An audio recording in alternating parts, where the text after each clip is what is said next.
LOP माननीय Ghulam Nabi Azad ji, LOP माननीय गुलाम नबी आज़ाद जी, मैं जो सदस्य वेल में बैठे आग्रह करूंगा अपनी सीट पर जाएं। माननीय एलओपी के विचार आप सुने।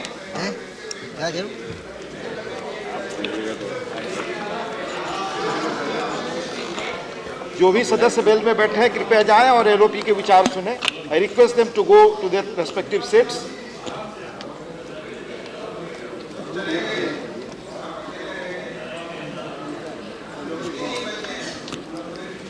माननीय डिप्टी चेयरमैन सर,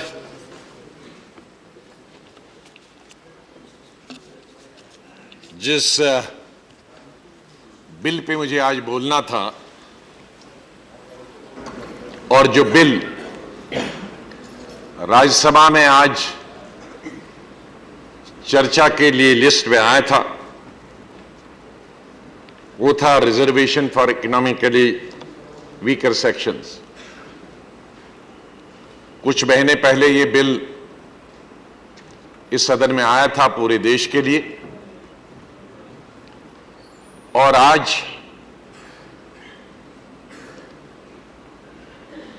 इस सदन में चर्चा के लिए आया था। जो मैं सोच के आया था इस बिल पर चर्चा करने के लिए, अब उस चर्चा का अर्थ ही नहीं रहा, क्योंकि इस बीच में आज शायद जब से मैं पैदा हुआ जम्मू कश्मीर में, एक तो 1947 का इतिहास था जब मैं पैदा नहीं हुआ था, लेकिन मेरे पैदा होने के बाद और मेरी राजनीति के जीवन में मैंने कभी सोचा भी नहीं था कि उस स्टेट के साथ जो हमारे भारत का सर है, एक दिन ये सर काट दिया जाएगा। मैं सोच के आया था कि मैं इकोनॉमिकली वीकर सेक्शंस की रिजर्वेशन के बारे में ये कहूंगा कि 70 साल के बाद ये बिल आया है देश में, तो ये 4 महीने और इंतजार कर सकता था, ताकि विधानसभा में वहां जो लोगों के चुने हुए नुमाइंदे प्रतिनिधि जो अलग अलग स्ट्राटा से ताल्लुक रखते हैं, upper caste, backward caste, minorities भी अलग अलग, वहां हिंदू माइनॉरिटी है, वहां सिख माइनॉरिटी है, वहां क्रिश्चियन माइनॉरिटी है, जैन माइनॉरिटी है, वहां लद्दाख के लोग हैं, वहां जम्मू के लोग हैं, कश्मीर के लोग हैं, और विस्तार से इस पे चर्चा करते।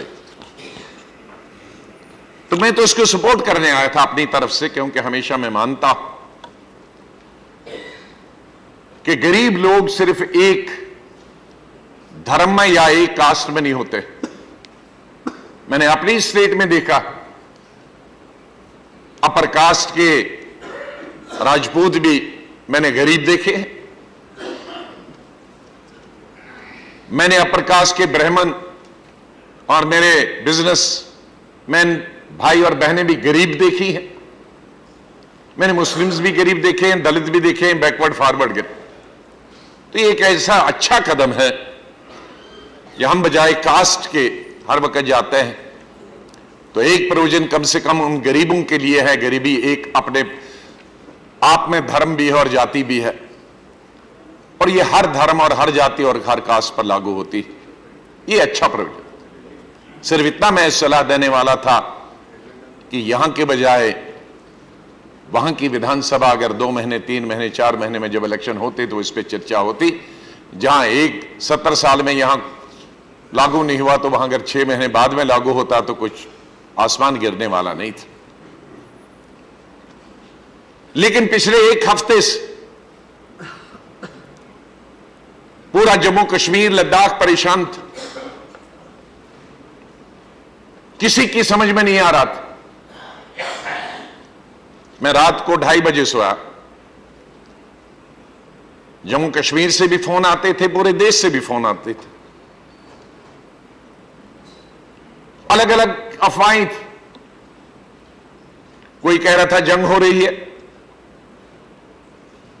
कोई कह रहा था स्टेट के 2 हिस्से, कोई कह रहा था 3 हिस्से किए जा रहे थे, कोई कह रहा था डिलिमिटेशन हो रही थी, कोई ये कह रहा था कि आर्टिकल 370 खत्म होगा, कोई ये कह रहा था नहीं आर्टिकल 370 रहेगा, सिर्फ 35A खत्म हो जाएगा।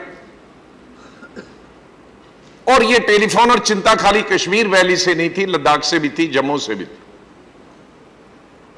और जब मैं जम्मू की बात करता हूं, मैं तो रजौरी पुंछ से लेकर जम्मू कठुआ सांबा से लेकर उधमपुर से लेकर रामबन बानहाल और किश्तवाड़ तक बात करता हूं। मैं जम्मू शहर की बात नहीं करता हूं कि जम्मू शहरी जम्मू नहीं है, 10 डिस्ट्रिक्ट, और इस डिस्ट्रिक्ट में सब धर्मों की आबादी है।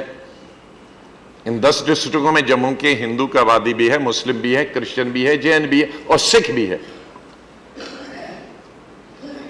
तो शायद एक विचारधारा करने के लिए चिंता का विषय नहीं हो, लेकिन जिन सब के नाम लिए उनके लिए यह चिंता का विषय था। लेकिन आज जिस तरह से एटम बम फटता अचानक, वैसे इस सदन में सुबह हुआ। माननीय गृह मंत्री जी जब आए तो ऐसा विस्फोट हुआ कि जिन एक एक चीज के लिए आशंकाएं महसूस की जा रही थी एक हफ्ते से, जब से यहां से पैरामिलिट्री फोर्सेस को जम्मू कश्मीर भेजा गया था, जब से एडीजीपी जेकेपी ने सभी एसपीज को कह दिया था कि आपके पास पूरा सामान है और अगर नहीं है तो 24 घंटे में सप्लीमेंट किया जाएगा। हॉस्पिटल्स में एडवाइजरी दी जा रही थी रिटर्न, कोई डॉक्टर छुट्टी पे नहीं जाएगा। जहां हिल काउंसिल थी कारगिल की, लेखा मुझे नहीं मिला, लेकिन कारगिल का मुझे डिप्टी कमिश्नर का ऑर्डर की कॉपी मिली कि कोई भी ऑफिसर निचले लेवल तक छुट्टी नहीं ले पाएगा। तो यह 27 तारीख से, और होम मिनिस्ट्री के एडवाइजरी लिखित में कि सभी यात्री जो अमरनाथ जी की यात्रा करने के लिए वहां गए हैं वो वापस आना शुरू कर दे, जो पर्यटक हैं वो वापस आए, और जो एडवाइजरी में नहीं था, जैसे सेंट्रल यूनिवर्सिटी है, एनआईटी है, उसमें देश भर के 500-600 से ज्यादा बच्चे कश्मीर वादी में पढ़ते हैं, उनकी सुबह ही परसों बसें लगाई गई थी सैटरडे को और उनको इवैक्यूएट किया जा रहा था। जो एडवाइजरी नहीं था, लेकिन local administration by word of mouth, जो लाखों मजदूर हैं हिंदुस्तान भर के, जो गर्मियों में वहां मजदूरी करने जाते हैं, कुछ मजदूरी, कुछ कारपेंटर, कुछ मेसन्स और कुछ कॉन्ट्रैक्टर्स बाहर के, सड़कें बनाने के लिए, बिल्डिंगें बनाने के लिए, उनको भी भेजा जा रहा था। तो एक हफ्ते से ही जम्मू कश्मीर में और विशेष रूप से कश्मीर घाटी में और जम्मू प्रोविंस से कुछ डिस्ट्रिक्टों में एक भय, एक खौफ, एक आतंक का माहौल बना हुआ था कि क्या होगा, कब होगा, क्या होगा। लेकिन जिन चीजों का मैंने उल्लेख किया कि जिस चीज का लोगों को डर था कि इनमें से कोई हो सकती थी, लेकिन कभी भी जम्मू कश्मीर क्या, भारत का या दुनिया का, क्योंकि जम्मू कश्मीर 47 से ही दुनिया का चर्चा में बने रहा और देश की चर्चा का विषय हमेशा बनता रहा। तो मैं नहीं सोचता कि दुनिया के किसी भी कोने में कितना भी बुद्धिमान आदमी हो, कितना भी अक्लमंद आदमी हो, उसने कभी, और कश्मीर में कितना भी एक्सपर्ट, कई एक्सपर्ट्स हैं कश्मीर में हिंदुस्तान से ज्यादा विदेशी मुल्कों में, शायद उनमें से किसी ने यह अंदाजा नहीं लगाया होगा कि इन 4-5 चीजों में से एक नहीं, 4 की 4 चीजें एक ही ऑर्डर में यहां माननीय गृह मंत्री जी पढ़ेंगे और उसी दिन सदन में लाएंगे और उसी दिन चर्चा भी होगी, उसी दिन पास भी करेंगे। माननीय डिप्टी चेयरमैन साहब, 57 पन्नों का यह बिल है, 57 पेजेस। यहां एक एक पन्ने का बिल भी आता है और हम यहां रोज लड़ाई करते हैं कि हमें अमेंडमेंट देने का अवसर प्राप्त नहीं हुआ, और हमारे रूल्स में है पार्लियामेंट कि 2 दिन पहले वो बिल आना चाहिए ताकि हम पढ़ें और अमेंडमेंट दें। साधारण बिल होते हैं,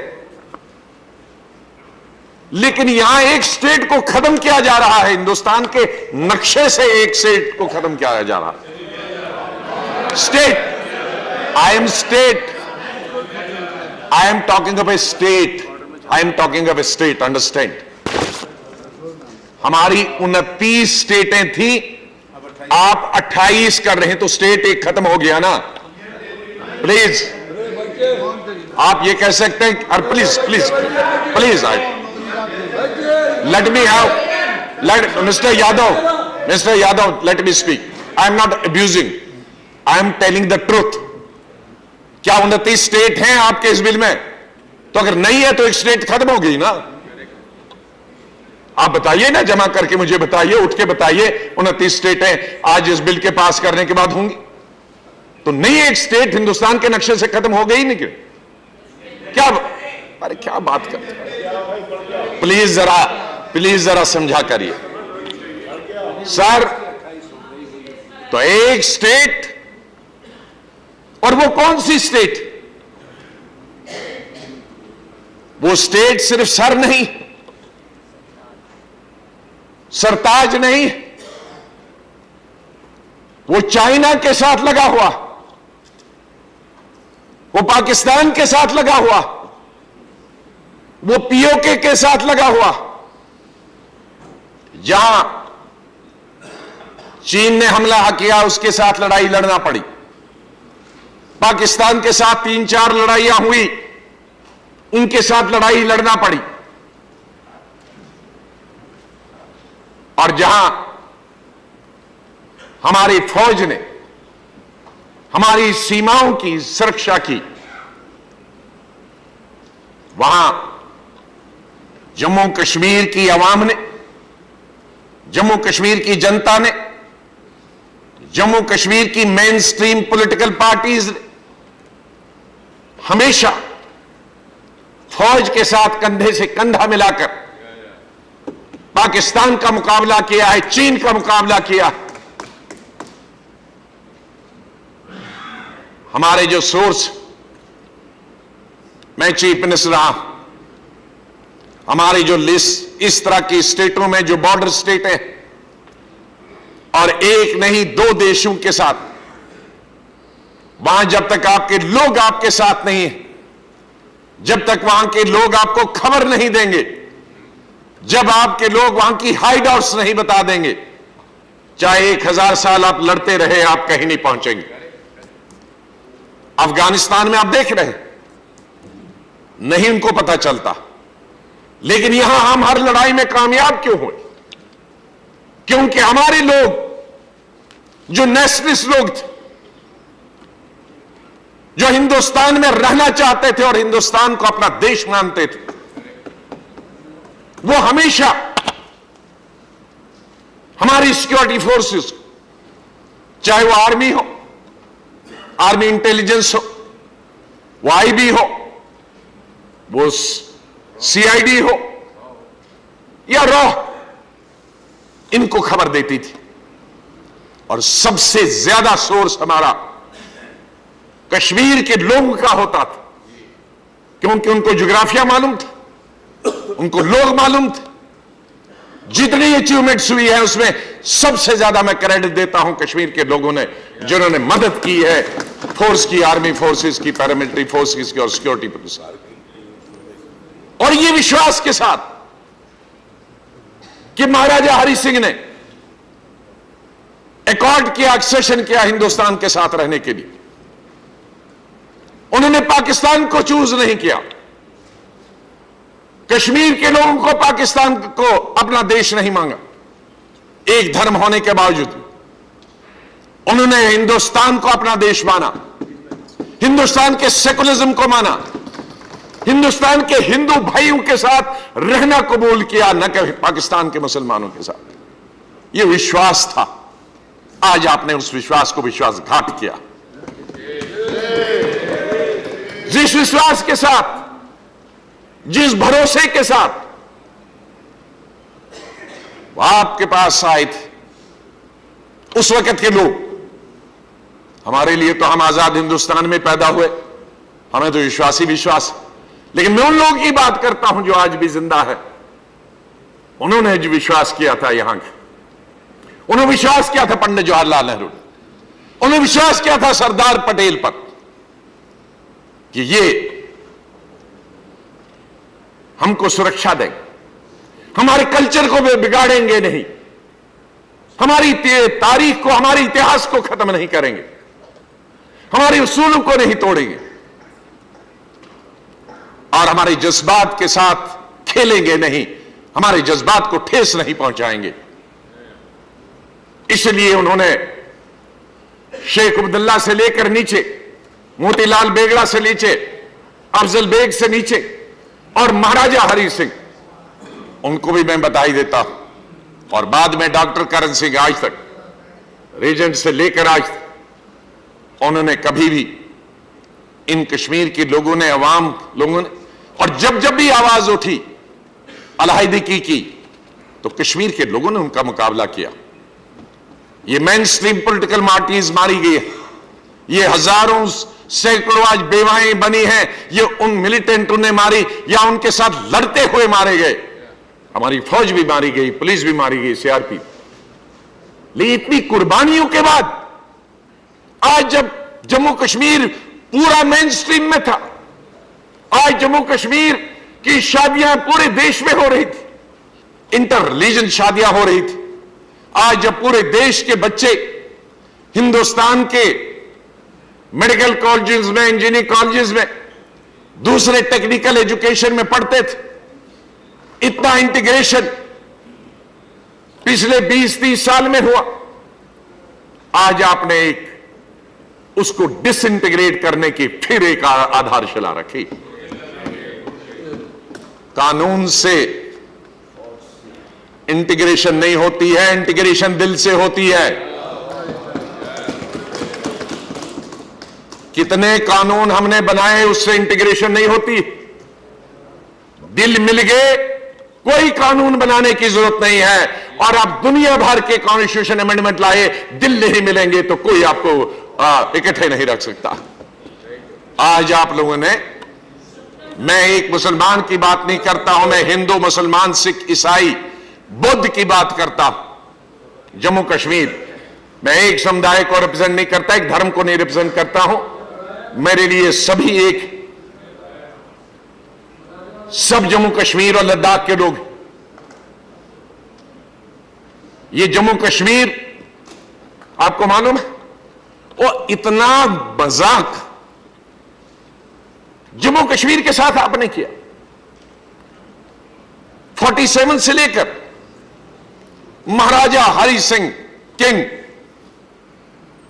47 के बाद the prime minister of Jammu Kashmir and सदर रियासत means president of India, president of Jammu Kashmir. सदर रियासत उर्दू में लिखते हैं, उसका मतलब है राष्ट्रपति। और इस प्राइम मिनिस्टर कितने रहे? 4 प्राइम मिनिस्टर रहे। शेख अब्दुल्ला 5-6 साल, शेख अब्दुल्ला के बाद बख्शी गुलाम मोहम्मद, नहीं, शेख अब्दुल्ला के बाद शमसुद्दीन, शमसुद्दीन के बाद अच्छा बख्शी गुलाम मोहम्मद, ओके, बख्शी गुलाम मोहम्मद 14-15 साल, और चौथा प्राइम मिनिस्टर गुलाम मोहम्मद सादिक, और गुलाम मोहम्मद सादिक के वक्त में वो प्राइम मिनिस्टर भी रहे, चीफ मिनिस्टर भी रहे। हमने इसको चेंज किया, राष्ट्रपति से गवर्नर बन गया, प्राइम मिनिस्टर से चीफ मिनिस्टर बन गया। तो शुरू महाराजा से हुआ, प्राइम मिनिस्टर और राष्ट्रपति से हुआ, और आपने लेफ्टिनेंट गवर्नर पे खत्म किया इसको। शर्म की बात, शर्म की बात है कि जम्मू कश्मीर को आपने नॉन एंटिटी बना दिया, एक लेफ्टिनेंट गवर्नर बना के, ताकि आप चपरासी भी यहीं से बना ले, ताकि आपकी क्लर्क की अपॉइंटमेंट भी यहीं से करे। क्या होता हमने देख रहे हैं 4 साल से चीफ मिनिस्टर बेचारा पांडिचेरी का रोज आता, एक लेफ्टिनेंट गवर्नर उसको काम करने नहीं देता। हर चीज के लिए, सांस लेने के लिए भी लेफ्टिनेंट गवर्नर के पास जाना चाहता है, पानी पीने के लिए भी इजाजत उसको लेफ्टिनेंट गवर्नर से लेना चाहते। ये आपने कानून लाया जम्मू कश्मीर के लिए कि एक जम्मू कश्मीर जो दुनिया में माना जाता था, इतिहास की वजह से, खूबसूरती की वजह से, कल्चर की वजह से, पर्यटन की वजह से, टूरिज्म की वजह से, और आपको उसको एक यूनियन टेरिटरी बनाकर, जम्मू के मेरे भाई, इनसे मैं कहूंगा यूटी में हो आप, ये सोचो, अब जम्मू कश्मीर में नहीं हो, इसमें हिंदू मुसलमान का सवाल नहीं है, मैं भी जम्मू का, यूनियन टेरिटरी। जरा गुजरात बना के देखिए, इसे आज ही लाइए, मैं देख लेता हूं, लाइए बिल। ये कहना बड़ा आसान होता, ये कहना बड़ा आसान होता। जिस स्टेट का चिल्ला रहा, जरा अपनी स्टेट में लाइए जरा कल, और फिर देखिए कि हाल क्या होगा। ये आसान होता है कहना, इतनी आसानी से ये राजनीति को मत ले लो। आप एक इतिहास भारत का बदल रहे हो, ये आपको मालूम होना चाहिए। पावर के नशे में इतना मत गुम हो जाओ कि आपको पता ही नहीं चले कि आप क्या कर रहे हैं। आपने एक स्टेट को उसका इतिहास मिटा दिया है, मसल दिया, एक स्टेट से बनाकर उसकी यूनियन टेरिटरी। आपको खाली ज्योग्राफिया मालूम है, जम्मू कश्मीर की हिस्ट्री मालूम है, आपको यह मालूम है लद्दाख में 2 डिस्ट्रिक्ट है, एक लेह और कारगिल, आपको यह मालूम है मुस्लिम 52% आबादी शिया मुस्लिम लद्दाख में, और बुद्धिस्ट 48, इन 52 में कुछ और भी हमारे धर्म 2-4% है, और बुद्धिस्ट में भी कुछ और 2% है, लेकिन ओवरवेलमिंग मेजॉरिटी बिटवीन बुद्धिस्ट। आज से 20 साल पहले ने जो हिस्ट्री पढ़ी थी वो बुद्धिस्ट स्टेट उसको कहते हैं, लेकिन उसके बाद बहुत आबादी बढ़ी, अब उल्टा हो गया है, मुस्लिम मेजॉरिटी बन गया है लद्दाख। और बुद्धिस्ट 30 साल पहले से हमारे भाई लेके वो यूनियन टेरिटरी चाहते थे, और कारगिल वाले लद्दाख से निकलकर कश्मीर प्राउंस में आना चाहते हैं। ये किसी को मालूम? ये कारगिल वाले। अरे बस सुनिए, ला मत पढ़िए, हिस्ट्री पढ़िए, मैं जिंदा हूं। 91 में मैं यूनियन मिनिस्टर था, और कई महीने लेह में हड़ताल चल रही थी हिल काउंसिल की, और कारगिल में चल रही थी एंटी हिल काउंसिल की, और मैं गवर्नमेंट ऑफ इंडिया की तरफ से नेगोशिएशन करने गया। जो आपका एमपी था अभी पिछले से में, वो उसका चेयरमैन था, और मेरी पार्टी का लीडर ऑफ लेजिस्लेचर पार्टी का लीडर जो अभी आपके डिसॉल्व करने का था, वो उसका जनरल सेक्रेटरी था। उनके फोरम में मैंने पहले मीटिंग की थी, और उनसे एग्रीमेंट किया था कई मीटिंगों के बाद कि आप हिल काउंसिल, हम आपको ये नहीं देंगे यूटी, तो हिल काउंसिल पे हमने मनवा लिया था उनको। लेकिन कारगिल वाले, तब भी मांग थी, आज भी है कि हमको लद्दाख से नहीं रहना है, लद्दाख में जगह तो छोड़ नहीं सकते, हमको कारगिल में रहना है। अभी आपने लद्दाख को प्रोविंस का दर्जा दिया, जरा देख लेते 5 मिनट में, अगर आप सिर्फ लेह में उसका कैपिटल रखता, आपको भी मजबूरन में लेह में भी उसका कैपिटल रखना पड़ा और लद्दाख कारगिल में भी रखना पड़ा, इसी मजबूरी में, क्योंकि कारगिल वाले कहते कि हमको कश्मीर के प्रोविंस में ले जाओ। तो ये प्रॉब्लम है, आपको मालूम है, एक यूटी में अब किसको बनाएंगे चीफ मिनिस्टर? तो आपने वहां के बुद्धिस्ट और वहां के शिया मुस्लिम के बीच में एक नई जंग शुरू कर दी, जो कि हमारा सबसे पीसफुल रीजन था, लद्दाख, जम्मू कश्मीर का लद्दाख। जम्मू और कश्मीर को आपने यूटी किया और उसको चलाएगा लेफ्टिनेंट गवर्नर। कितने कितने बुद्धिमान लोग, शेख अब्दुल्ला से लेकर सादिक तक, हमारी बात छोड़िए, ये लोग वहां चीफ मिनिस्टर रहे, वहां की राजनीति से जूझ रहे हैं। तो एक आईएएस ऑफिसर को, ज्वाइंट सेक्रेटरी को या अपनी पार्टी को, किसी व्यक्ति को उठाकर लेफ्टिनेंट गवर्नर बनाएगा और वो जम्मू कश्मीर के मसले हल करेगा। मैं नहीं सोचता हूं कि आप बड़े बड़े मुद्दे, मैं समझता था बड़े बुद्धिमान हैं आप, तो आप सिर्फ हिंदुस्तान पर नहीं हुकूमत करते हो, पूरे विश्व को पर हुकूमत करते हैं। लेकिन इतनी छोटी सी चीज आपको यह समझ में नहीं आया कि अब lieutenant governor Jammu and Kashmir वो चलाएगा। इसलिए मुझे बहुत ही अफसोस से कहना पड़ता, अफसोस आपकी सोच पर है कि क्या हम तो एक नया भारत बनाने वाले हैं, तो पुराने भारत को बिगाड़ दोगे, खत्म कर दोगे, तोड़ फोड़ जोड़, और फिर नया भारत तो बनेगा। इसलिए भारत के इतिहास के साथ, भारत की यकजहती के साथ, अखंडता के साथ, भारत के कल्चर के साथ ये खिलवाड़ मत करिए वोट लेने के लिए, बहुत हो गया। ये भारत के इतिहास में काला धब्बा होगा जिस दिन ये कानून पास होगा। हिंदुस्तान के इतिहास में और इस नए भारत के इतिहास में यह काला धब्बा है। आज जम्मू कश्मीर से आर्टिकल 370 खत्म कर रहे हैं, आज 35A खत्म कर रहे हैं, आज आप डिलिमिटेशन उनकी मर्जी के बगैर स्टेट को तोड़ के डिलिमिटेशन कर रहे हैं, और इस तरह से हिंदुस्तान के नक्शे से वो कश्मीर जो नारा चलता था, आप कहते हैं 47 में जब बाहर से लोग आए थे पाकिस्तान से, तो कश्मीर में नारा चलता था, जिस कश्मीर को खून से सींचा वो कश्मीर हमारा है।